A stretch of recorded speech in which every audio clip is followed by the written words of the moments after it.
I'm Allison DeFrees, and I'm here to remind you to keep it multisensory when you're working with your kids. When you are helping a child learn to read and spell, the best thing you can do is to engage as many senses as you can.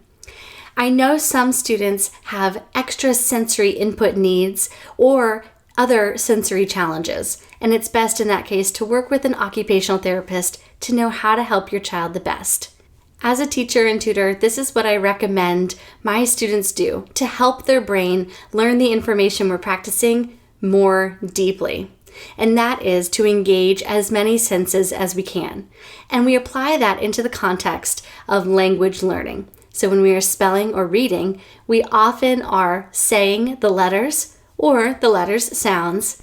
We are looking at the letters, those shapes, and we are hearing ourselves say the letters or say the sounds. Again, that was speaking, seeing, and hearing. Also, I try to make sure that we're always writing.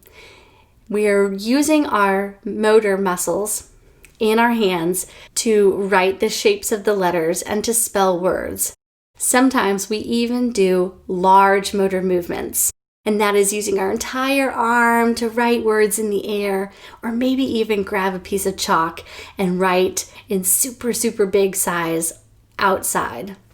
Engaging those muscles in bearing down with a pencil on paper or with chalk on a sidewalk really helps your brain learn this information more deeply. Including songs, dances, chants, or rhymes is also a great way to help learning because it makes it more fun. My students and I also like to incorporate punching motions or tapping motions when we spell a word that can be sounded out. Here's an example of me punching out the word lip. L-I-P. And if a student prefers tapping, this is what it looks like. L-I-P.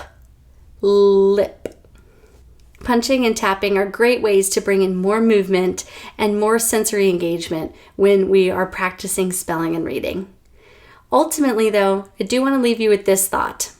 A really valuable piece of the puzzle is thinking about our thinking. That's right, metacognition.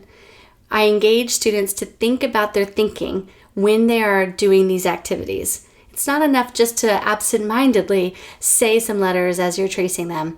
You really want to focus on thinking about the letters and cementing them into your brain. Adding in that quality is hard to see and it's hard to measure, but it's very important for student learning and engagement. So keep up the multisensory practice and the repetition with your child. If you liked this video or found it helpful, I'd appreciate it if you would give it a thumbs up and subscribe to my channel. It helps more parents find this video too. Thank you and happy reading.